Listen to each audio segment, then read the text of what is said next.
ఇప్పుడు మీరు పెంచుకుంటున్న పాప ఏం చదువుతుందండి? రైట్. ఇప్పుడే వెళ్ళింది బయటికి. ఇప్పుడు దాకా అక్కడ కూర్చొని ముద్దులు పెట్టి వెళ్ళింది. నిజంగా మీరు ఉపవాసం ఉంటారా నిజ జీవితంలో ఎప్పుడన్నా? ఉంటాను. అవునా? ఎప్పుడు ఉంటారు? మండే, ఆల్మోస్ట్ మండే ఉంటాను. సో దేవుడు అంతే భక్తి ఉంది మీకు? విపరీతమైన భక్తి అమ్మ దేవుడు అంటే. మీరేంటి చాలా ఫిక్స్ అయిపోయారా? నేను సింగిల్ లైన్లో తప్ప ఈ రోజు నేను మాట్లాడదలుచుకోలేదు.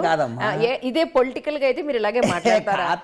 నాగరాజు గారు కూర్చుంటే ఎందుకు మాట్లాడతాను అట్లని కాదు, నిజంగానే దేవుడు అంటే భక్తి, ప్రేమ, దేవుడు అంటే భయం, దేవుడి మీద నాకు నమ్మకం. మన దేవుడు మన విధిరాతను నమ్మేవాడు నేను, అన్ని కాబట్టి చెప్తున్నాను. సో ఈరోజు మరి మీరు ఇంత గొప్ప పొజిషన్లో ఉండడానికి గల కారణం ఏంటి అని అంటే ఏం నమ్ముతారు? భగవంతుడి దయ, మా అమ్మ నాన్న చేసుకున్న పుణ్యం, నేను నా కష్టం, పవన్ కళ్యాణ్ గారి దయ. సో ఎందుకు అని అంటే మీరు ఆల్మోస్ట్ దేవుడు చూసినంత అంటే నాకు ఒక గుర్తింపు తీసుకొచ్చాడు కాబట్టి కృతజ్ఞత ఉండాలమ్మ. ఆ కృతజ్ఞత అంతే అంతే. ఇప్పుడు ఇందుకు బయట ఎట్టి పరిస్థితుల్లో లోపలికి రాకుండా బోర్డు ఎందుకు పెట్టారు చెప్పండి? ఎవరెవరో ఊరికే వచ్చి సాగు దొబ్బుతూ ఉంటారు పర్మిషన్ లేకుండా. నేనే ఎవరికో ఉంటాను మాట్లాడుతూ ఉంటాను చెప్తాను. నా వైఫ్ పిల్లలందరూ ఉంటారు, అందుకని ఈ ఊరు వచ్చి డిస్టర్బ్ చేస్తుంటారని బోర్డు పెట్టించాను. Right right. సో లేదులేండి, బయట మీరు బోర్డు బండ్లాజ్ అని పెట్టారు కదా, సో అది చూసన్నా ఒక మీ ఫ్యాన్స్ తప్ప ఎవరైనా పర్మిషన్ లేకుండా మన పరిస్థితుల్లోకి రాకూడదని నా ఇష్టం. True true, absolutely sir, doubt లేదు అందులో. మీ లైఫ్లో మీకున్న సెంటిమెంట్స్ అంటే ఏం చెప్తారు? నాకు ప్రతి ఒక్కటి సెంటిమెంటేనమ్మా. నా తల్లి సెంటిమెంటే, నా తండ్రి సెంటిమెంటే, నా బిడ్డల సెంటిమెంటే, నా భార్య సెంటిమెంటే, నా ఫ్యామిలీ సెంటిమెంటే, నా ఫ్రెండ్స్ సెంటిమెంటే. నేను ఎలా ఇంటర్వ్యూ వెళ్తాను, అరే వాళ్ళు ఏంటో టైము అని అడుగుతాను. అట్లా నాకు నేను చూసుకొని నేను అడుగేస్తూ ఉంటానమ్మా. నేను బాగా సెంటిమెంటల్ ఫీల్ అని. అట్లాగే చాలా కర్కోటకుండా కూడా కొన్ని విషయాల్లో మన ఎవడన్నా అనిపిస్తే వాడికి లెక్క ఇచ్చేయాలరా రివర్స్ అని ఫీల్ అవుతూ ఉంటాను. విత్ ఇంట్రెస్ట్ పే చేసేయాలి వెనక్కి అని, ఇంట్రెస్ట్ ఏదో పే చేసేదాకా ఊరుకోను. కర్మ సిద్ధాంతాన్ని నమ్ముతారా మీరు? నమ్ముతానమ్మా. అవునా? సో ఇప్పటివరకు మీరు సంపాదించింది ఏంటి అని అంటే ఉంటారు? నేను దేవుడు నన్ను ఇట్లా ఉండమని పెట్టాడు, నేను సంపాదించాను. కర్మ సిద్ధాంతం అంటే మన జీవితం ఇది, దేవుడు ఇట్లా డిజైన్ చేశాడు, ఇట్లా వెళ్తున్నాం. ఒక్కోసారి డౌన్ అయ్యామంటే దేవుడు మన ఇట్లా డిజైన్ చేశాడు, ఇట్లా అవుతున్నాం, ఇట్లా పైకి వెళ్ళాలని అవుతాను అంట. ప్రతి ఒక్కటి నేను నెగిటివ్గా ఆలోచించనమ్మా. నాకేమైనా ప్రమాదం వచ్చినా కానీ భగవంతుడు మనకి దెబ్బ కొట్టాలని పెట్టాడురా, ఈ 2-3 ఏళ్ళ నుంచి మనకి కలిసి రావట్లేదంటే మనకు అనుభవించాలరా, తర్వాత ఇట్లా వస్తుందిరా. నేను ఆశాజీవిని, గోల్ కొడతాను, నమ్మకంతో బతుకుతాను, డెఫినెట్గా అనుకున్న సాధిస్తాను, ధైర్యంతో ఉంటాను. అందుకంటే ఎప్పుడు డిప్రెస్ అవ్వనమ్మా. పలానాడు అది అన్నాడు, పలానాడు ఇది అన్నాడు అంటాను. ఎవరైనా సరే నన్ను అంటే వాడు అనేస్తాను. నేను నన్ను ఎవరన్నా అంటే నేను అనేస్తాను అంతే. ఏమవుద్ది అని అనుకుంటాను, నేను భయపడ్డాను నేను దీనికి. నేరా ఎవడన్నా నన్ను తక్కువగా మాట్లాడితే నేను అవతలాడే అంత పెద్దడే తక్కువగా మాట్లాడేస్తాను. అది నా వీక్నెస్ అవ్వచ్చు, నా బలం అవ్వచ్చు, నా ధైర్యం అవ్వచ్చు. నేను అవతల పొజిషన్ గురించి ఆలోచించడం, నా మనసులో ఏది అనిపిస్తే ఆయన అనిపారేస్తాను అంతే. ఫ్రమ్ ద బిగినింగ్ నుంచి కూడా మీరు బేసిక్గా మీ ఫ్యామిలీ బిజినెస్ ఒకటి ఉంది యాక్చువల్గా, పౌల్ట్రీకి సంబంధించి. సో ఆ బిజినెస్ అనేది మనం పక్కన పెడితే ఫిల్మ్ ఇండస్ట్రీ అనేది అదర్ సెగ్మెంట్. సో ఈ రెండింటిలోనూ కూడా మీరు నేర్చుకున్నది ఏంటండి? ఏముందమ్మా, ఇప్పుడు ప్రతి ఒక్కళ్ళు కష్టపడతారమ్మా. కష్టపడ్డాడే పైకి వస్తాడు, కష్టపడ్డాడు పైకి రాడు, ఎన్ని కాదు, ప్రతి ఒక్కళ్ళు కష్టపడతారు. మనకంటే బాగా అద్భుతంగా కష్టపడతారు. ఎక్కడో కొన్ని వేల కిలోమీటర్ల నుంచి వచ్చిన పాపం బీహార్ నుంచి కానీ, యూపీ నుంచి కానీ, ఎక్కడి నుంచి వచ్చిన కార్మికులు పడే కష్టంలో మనం 1% పడం. కానీ అదృష్టం నమ్ముతాను నేను. మన కష్టంతో పాటు మన అదృష్టం కూడా కలిసి రావాలని నమ్ముతాను నేను. కష్టపడ్డాడే పైకి వస్తాడు, లేకుంటే అడుగు పైకి రాడు అనే మాటలు నేను నమ్మను. కానీ డబ్బు ఎంతవరకు సంపాదించాలి, ఏది అనవసరం, ఏది అవసరం అనేది కూడా చెప్పారు. నిజ జీవితంలో మిమ్మల్ని అడుగుతుంటే మీకు దీనికి సంబంధం లేదు, ఇది నాకు అప్లికబుల్ కాదు అని అన్నారు. కరెక్ట్ అమ్మా. అబద్ధం ఎందుకు చెప్పాలి నేను? డబ్బు కొంచెం చాలమ్మా, మరీ డబ్బు ఎక్కువ, నేను డబ్బు సంపాదించి పేదలకు పంచుతాను, ఇవన్నీ టైం వేస్ట్ మాటలు నేను మాట్లాడను. ఎంత డబ్బు అని ఇంకా కావాలనుకుంటూ ఉంటాం. డబ్బు సంపాదిస్తేనే నాకు ఎక్కువ. డబ్బు అనవసరం, డబ్బు ఎన్ని మాటలు. ఇప్పుడు సరిపోదా మీకు? ఇప్పుడు మీకున్నది దేవుడు ఏం చెప్తాడు, ఎట్లా సరిపోద్దమ్మా? మనం ఎంత సంపాదించాం ఏంటి, దేవుడు ఎట్లా సరిపోద్ది? దేవుడు ఇంకెంత ఇస్తాను తీసుకుంటాను.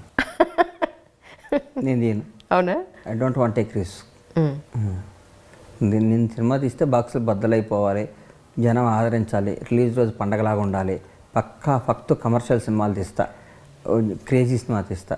నేను ఇట్లాంటి రిస్క్లు వేసుకునే సినిమా నేను తీయను. వాస్తవం చెప్తున్నాను నీకు. అవునండి. కానీ ఈ సినిమా తీయాలంటే ధైర్యం కావాలి, దమ్ము కావాలి. ఆ రెండు నాకు లేవు. ఎట్లా నా రిస్క్ తీసే దమ్ము, నా ధైర్యం నాకు లేదు. భగవంతుడు మీకు ఒక అవకాశం ఇచ్చి నీకు బోల్డ్ అంత అధికారం ఇస్తున్నాను, ఏం కావాలంటే అది చేసి నేను టేక్ ఇట్ గ్రాంటెడ్ అని అంటే ఏం చేస్తారు? ఫస్ట్ భగవంతుడు నాకు అవకాశం ఇవ్వడు, అట్లా అనడు. అన్నా కానీ నేను ఆలోచిస్తా. అలా కాదు, ఇప్పుడు సినిమాలో మీరు డైగల బాబుజీ దాంట్లో ఏం చేస్తారు, మీకు వచ్చిన ఒక కష్టాన్ని మీకు నచ్చినట్టుగా దేనికి యాంటీ అయినా పర్లేదు చేసుకుంటూ వెళ్ళారు. అది మీకు సాటిస్ఫాక్షన్ ఇచ్చిందా, బాధనే మిగిల్చిందా అనేది మనం తీసి పక్కన పెడితే అల్టిమేట్లీ అది మీకు అవకాశం లేకపోయినా ఆ అవకాశాన్ని మీరు క్రియేట్ చేసుకున్నారు. సో ఆ మూవీ పాయింట్ ఆఫ్ వ్యూలో నేను అడుగుతున్నాను, సొసైటీలో ఎంతో చెడు ఉంది, సో మీకు కరెక్ట్ చేసే అవకాశం భగవంతుడు కనుక ఇస్తే ఏం చేస్తారు మీరు? ఎవడు వింటాడమ్మా మరి మాట, నువ్వు బలేదాన్ని ఇవన్నీ ఎందుకు వింటారమ్మా? ఎవడ మాట వినరు. విన్నారనుకో అని మనం చెప్తే మన పిల్లలే మనకి క్వశ్చన్ ఆన్సర్ చెప్తే నాన్న నువ్వు చాలేదు పని చూసుకో అంటారు. అవన్నీ నేను నమ్మనమ్మా. ఎవరు ఇప్పుడు ఎవడు గుంట ఆడే తీసుకుంటాడు, ఎవడు రోడ్డు ఆడే చేసుకుంటాడు. పుట్టినవాడు చచ్చిపోక తప్ప పుట్టినవాడు గిట్టక తప్పదు అంటారు. దాన్ని బాగా నమ్ముతాను నేను. ఇప్పుడు మన సమస్యలు మనమే తెచ్చుకుంటాం, ఆ సమస్యలు మనమే సాల్వ్ చేసుకుంటాం. మనకి ప్రాబ్లమ్స్ మనమే తెచ్చుకుంటాం, ఆ ప్రాబ్లమ్స్ మనమే సాల్వ్. అదే జీవితం. నేను ఏ సమస్య చేయను, ఇంట్లో కూర్చొని బయటికి వెళ్తే సమస్య వస్తాను, ఇంట్లో కూర్చుంటే వాడు దేనికి పనికి వస్తాడు? బయటికి వెళ్ళాలి, సమస్యలు తెచ్చుకోవాలి, కొట్లాడాలి, ఫైట్ చేయాలి, అన్నీ చేసుకోవాలి, బతకాలి. అది జీవితం. నేను ఏం చేయనండి, మాకు గొడవలు వద్దండి, మా అబ్బాయి చాలా మంచివాడండి, ఇంట్లోంచి బయటికి వెళ్ళండి, ఇంట్లోనే వీడియో గేమ్స్ ఆడుకుంటా అంటే నాకు అట్లాంటి కొడుకు పుట్టినా నువ్వు ఊరుకొని ఉంటే గొంతుక బిసికేస్తాను. ఇప్పుడు మీ పిల్లలు అలాగే పెంచుతాను. నేను అట్లా పెంచాను, తిరగంటారా అని చెప్తాను. ఓకే, తిరగండి, కష్టపడండి, ప్రాబ్లమ్ సాల్వ్ చేసుకోవాలి, ప్రాబ్లం తెచ్చుకోండి. కొట్లాటలు తెచ్చుకోవద్దు, తప్పుంటే కొట్టుకోండి, తిట్టుకోండి, కానీ బాగా బతకండి. మనకి ఎందుకని అట్లా ఆ స్టైల్ నాది. ఇప్పుడు ఇందాక మీరు అన్నట్టు పుట్టినవాడు గిట్టక తప్పదు అని నగ్న సత్యాన్ని మీకు తెలుసు, తెలిసినా కూడా మరి డబ్బు మీద మీకు ఎందుకు అంత వ్యామోహం? డబ్బు మీద వ్యామోహం లేదా? మనిషి ఎట్లా అవుతాడు? దేని మీద ఉంటుంది వ్యామోహం? డబ్బు మీద వ్యామోహం కదా. డబ్బు సంపాదన కనీసం ఉండాలమ్మా, అవసరం అమ్మ. ఈరోజు తల్లిదండ్రుల కంటే ఎక్కువ విలువైన డబ్బు అమ్మ. డబ్బు లేకపోతే రేపు చేసే ప్రాబ్లం వచ్చింది, దాన్ని ఎట్లా సాల్వ్ చేస్తారు? ఫోన్ ఎత్తడం ఎవడు? ఫోన్ ఎత్తరు ఎవరు?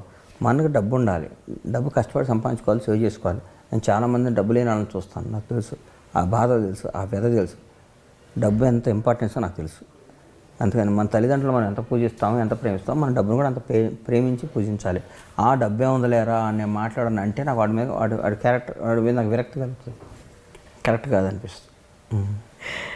మీకు కష్టం వస్తే ఫస్ట్ మీరు ఫోన్ చేసి నాకు ఈ ప్రాబ్లం వచ్చిందని చెప్పేది ఎవరికి? నేను ఎవడో చెప్పను నాకు కష్టం వస్తే.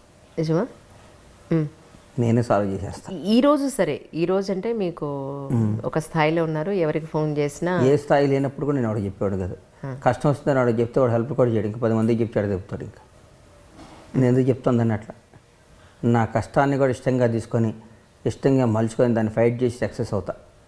అందుకని నాకు కష్టం వచ్చింది నేను ఏడుస్తూ కూర్చొని నా పిల్లలకే చెప్పను, మా మదర్ ఫాదర్కే చెప్పను. నేను నా కష్టాన్ని నేనే లోపలే ఉంచుకుంటా, నేను సాల్వ్ చేస్తా. అన్నైనా చెప్తా, ఇట్లా వచ్చింది ఇట్లా చేసామని చెప్తా. నేను ఎప్పుడు నా కష్టాన్ని ఎప్పుడు చెప్పను ఎవరికి. మీ రియల్ లైఫ్లో మీ ఫోన్ ఎక్కడైనా మర్చిపోయిన సందర్భాలు ఉన్నాయి? ఎప్పుడు నేను ఏమేమి అట్లా మర్చిపోవటాలు, పోగొట్టుకోవటాలు ఏమో జరగవమ్మా నాకు. అని వింత అనిపిస్తుంది.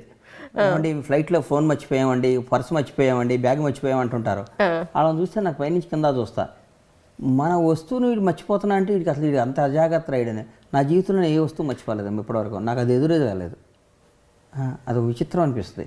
ఎప్పుడైనా కోపం వస్తే ఫోన్ పగిలిపోద్ది అంతేగాని తర్వాత బాధపడతారు, 2 లక్షల రూపాయలు ఫోన్ పగలగొట్టాను అనుకుంటా. కానీ మర్చిపోవటాలు అయ్యయ్యో అని అట్లా ఉండవమ్మా నాకు. పిల్లిని సైతం ఒక రూమ్లో పెడితే ఎలా అయితే రివర్స్ అవుతుందో, ఇప్పుడు ఏదైనా తెగేదాకా లాగకూడదమ్మా. లాగిన ట్యాక్ చేయాలి కానీ లాగేయకూడదు. ఒకసారి తెగితే అతుక్కోదు. ఎంత తెగిపోయినాక కానీ ఎంత అతికిచ్చిందే అవుద్ది.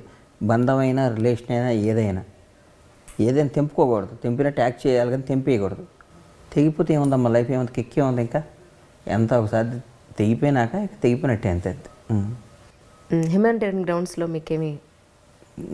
నాకు హ్యుమానిటీస్ గ్రౌండ్స్లో అంటే నాకు నిజం కదా, డబ్బు లేకపోతే ఎవడైనా ఇంతే కదా. ఇంకా ఈ సినిమా చేసిన తర్వాత నాలో జాగ్రత్త పెరిగింది. ఇంతకుముందు ఎవరికంటే డబ్బులు ఇట్లాంటి అట్లా ఇచ్చాను, ఈ మధ్య అవి కూడా ఎందుకురా జాగ్రత్తగా ఉండాలి. డబ్బే ప్రపంచాన్ని శాసించేది. డబ్బే చాలా విలువ గలది, డబ్బే అని అనిపించింది. Thank you sir, thank you so much. Thanks అమ్మా. ఛానల్ తర్వాత నేను కలవటం ఆనందంగా ఉంది.